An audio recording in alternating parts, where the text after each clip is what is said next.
안녕하세요 여러분, 이수입니다. 정말 오랜만에 이렇게 혼자서 카메라 앞에 서게 됐는데요. 구도와 화질이 조금 당황스럽죠. 음질도 조금 안 좋을 수 있는데 주린이 보호구역을 잘 챙겨보시는 분들은 아시겠지만 제가 지금 경기 이름의 4계절에 대해서 영상을 올리고 있잖아요. 이 영상을 올리는 지금은 아마도 늦봄까지 올라가지 않았을까 싶은데요. 조금 고전에 속하기는 하는데 많은 분들이 헷갈려 하시는 것 같기도 하고 또 궁금해 하시는 것 같기도 해서 오늘은 이렇게 급하게 특집 느낌으로다가 현 장세에 대한 설명을 간단히 해드리려고 이렇게 카메라를 켜게 되었습니다. 여러분, 우라가미 구니오라는 일본의 분석가를 다들 아시죠? 아마도 주식시장 흐름 읽는 법이라는 책으로 많이들 알고 계실 것 같은데요. 저도 이번에 경기의 4개 영상을 준비하면서 서점에 가서 다시 읽어봤을 정도로 여전히 많은 사람들에게 교과서처럼 많은 사랑을 받고 있습니다. 이 책에서는 시장을 금융장세, 실적장세, 역금융장세, 역실적장세 이렇게 4가지의 장세를 4계절에 빗대어 설명을 했어요. 그리고 샤프슈터 박문아님, 이분은 한국의 훌륭한 분석가시죠. 아버지께서 경기 흐름의 4계절을 명리하게 빗대어서 조금 더 상세히 설명을 해주셨는데요. 4계절로 나눈 후에 그 하부 계절을 임묘진, 사오미 이런 식으로 조금 더 상세하게 설명을 해주셨어요. 그리고 또 그걸 바탕으로 제가 이른, 중간, 늦봄 이런 식으로 조금 더 쉽게 지금 교육 영상을 만들어서 올리고 있죠. 아무튼 이제 그거 맞지도 않는다. 어느 옛날 얘기냐라고 하시는 분들도 계시고 지금이 가을 장세다, 아니다 겨울 장세다 이렇게 의견이 엇갈리시기도 해요. 그래서 그 논란에 제가 조금이나마 도움이 됐으면 하는 마음에서 이렇게 영상을 켜게 됐습니다. 천천히 한번 설명을 해볼게요. 자, 일단 겨울을 먼저 볼게요. 결론부터 말하자면 겨울이라는 주장은 맞지 않습니다. 단지 주가가 하락한다고 해서 그걸 보고 겨울 장세다라고 말할 수는 없는데요. 겨울 장세의 가장 커다란 특징 중 하나가 경기 침체가 뚜렷하다는 거예요. 경기 침체가 진행되는 동안 중앙은행에서는 이걸 극복하기 위해서 금리를 내리게 되는데요. 때문에 겨울 장세의 가장 큰 특징은 금리 하락입니다. 하지만 지금은 다들 아시다시피 금리가 오르는 국면이니까 겨울이라는 주장은 명백히 아니라고 볼 수 있겠죠. 그럼 이번에는 가을로 한번 가볼게요. 가을이라는 주장에도 조금 문제가 있어요. 가을에는 기업들의 이익으로 본다면 4개의 계절 중에서 가장 이익이 충만한 시기인데요. 여름 내내 빠른 속도로 달려온 경기를 제어하기 위해서 이미 금리는 중립금리 주변에 와 있거나 혹은 그것보다 더 높아져 있어야만 합니다. 하지만 연준에서는 지금 막 금리를 올리기 시작했죠. 중립금리를 연준에서는 대략 2.5% 정도로 보고 있는데요. 물론 또 바뀌겠지만 아직 그 수준에 도달하지 못했으니까 가을 장세는 아니겠죠. 자, 그럼 이번에는 봄으로 가볼게요. 봄 장세의 가장 큰 특징은 경기가 암울한 상황에서 정부의 여러 가지 정책들이 나올 때라고 제가 최근 영상에서 말씀을 드렸죠. 간혹 양적 완화가 진행되기도 하고요. 또 금리는 최저 수준에 있어야 합니다. 경기에 대한 전망이 암울한 것은 맞지만 이미 금리가 오르기 시작했다면 봄 장세라고도 볼 수 없어요. 그럼 이제 하나 남네요. 여름인데요. 여름 장세의 특징은 가장 왕성하고 주가가 빠르게 상승하는 국면이라고 했기 때문에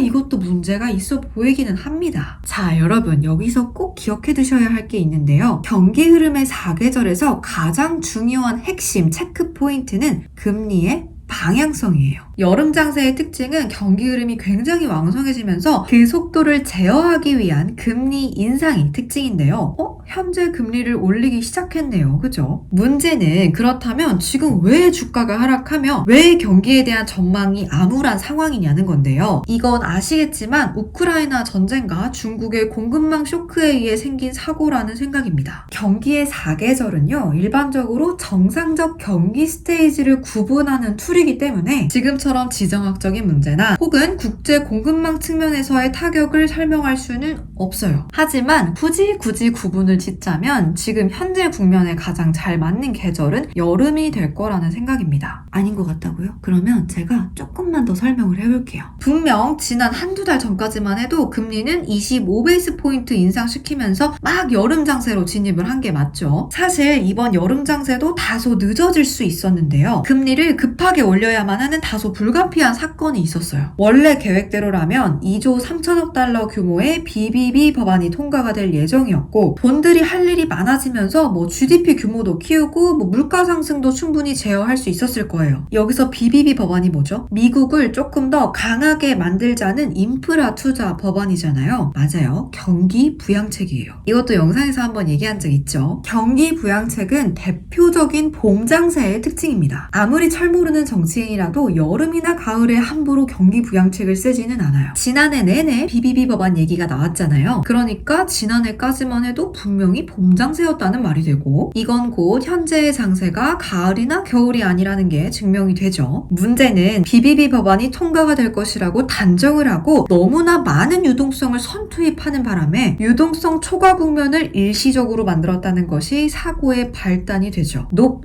했던 조맨친 의원 기억하시죠? 조맨친 의원의 변절로 인해서 계획했던 인프라 법안이 날아가 버렸어요. 경제 규모가 이만큼 커질 거라고 예상을 하고 돈을 쏟아 부었는데 인프라 법안이 날아가고 나니까 갑자기 미국 경제 규모에 비해서 더 많은 돈들이 남게 된 거죠. 근데 여기까지는 좋았어요. 급하게 금리를 올려서라도 잉여 유동성을 흡출해내면 됐었으니까요. 그래가지고 금리를 인상을 하기 시작했는데요. 아마도 그 이후로 아무 일 없었다면 정상적인 여름 장세의 흐름을 보였을 거예요. 하지만 누구도 예상치 못했던 우크라이나 전쟁과 중국의 락다운 문제가 함께 진행이 되면서 경기 침체에 대한 두려움이 또다시 개입이 됩니다. 물론 아직 경기 침체를 논할 때는 아닌데요. 이 방면에서 최고 권위자는 클리브랜드 연은이죠. 그들이 자체적으로 계산한 경기 침체 확률은 여전히 5% 이하에서 등락 중에 있어요. 과거에는 20%를 넘어서야만, 그것도 수개월의 시차를 두고 경기 침체가 왔었기 때문에 지금 현재 아직은 경기 침체를 우려할 시기가 아니라는 거죠. 물론 경기 침체가 지금까지 아니라는 말이지 앞으로도 아니라는 말은 아닙니다. 중국이나 우크라이나로 인해서 앞으로의 경기 침체 가능성은 충분히 있어요. 제롬 파월 연준 의장도 항상 미국의 경기 침체 가능성은 굉장히 희박하다라고 이렇게 말을 했었는데 지난주에 경제 경착륙을 피하면서 인플레와 싸울 수 있는지가 확실하지 않다. 연착륙을 해낼 수 있는지가 문제인데 그게 사실 우리가 통제할 수 없는 요소들에 달려있는 걸지도 모른다. 이렇게 얘기를 했어요. 결국 연준이 통제할 수 없는 우크라이나 문제나 혹은 중국의 락다운으로 인해서 예기치 못한 침체에 빠질 수도 있을 거라는 걸 경고한 셈이죠. 어찌됐든 희박하다고 했다가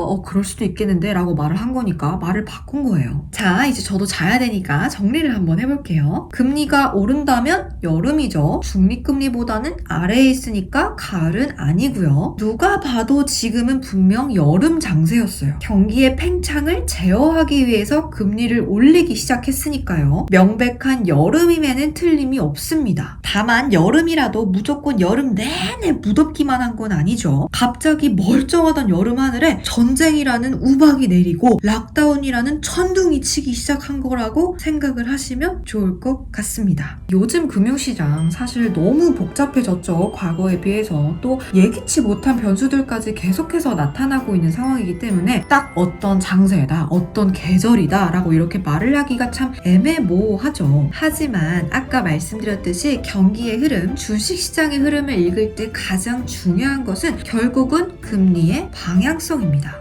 이런 이론이 굉장히 구닥다리 이론이다. 너무 또 한물 간 이론이다. 이렇게 생각하실 수도 있겠지만 이 경기의 사계는요. 전체적인 흐름을 보기 위함입니다. 그리고 또 이 흐름과 금리는 절대로 뗄 수가 없는 관계겠죠. 저와 함께 공부해보고 싶으신 분들은 경기의 사계 여름편에서 손으로 만나 뵙도록 하겠습니다. 오늘도 함께 공부하시느라 수고 많으셨고요. 유익하셨다면 좋아요, 구독 누르는 거 잊지 마시길 바랄게요. 그럼 안녕.